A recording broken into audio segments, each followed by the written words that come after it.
1 in 3 women will have an abortion over the course of their lives. However, here in Wales, there is nowhere that provides surgical terminations beyond 16 weeks and nowhere that provides any type of abortion at all beyond 20 weeks.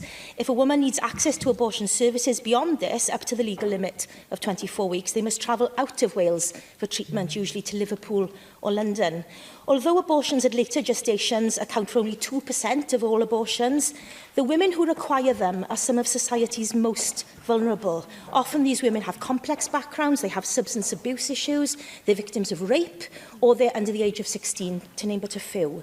Travel and accommodation for the 2-day procedure is often paid for out of their own pocket or donated by the charity providing them care, because local health boards in Wales frequently deny upfront funding.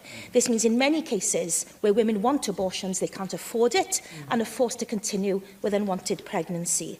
The Women's Health Cross-Party Group, of which I'm a member, has been asking for action on this from Welsh Government since 2018, and we still haven't heard of a plan for providing later and surgical services in Wales, including the training of doctors to provide this specialised care.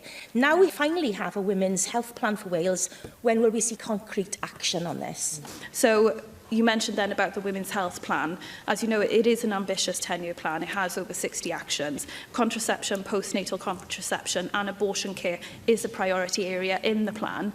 What I can tell you today, though, is as a result, I have to say, if you're asking this question, I have asked for how quickly this can be done and if this can be moved up the agenda.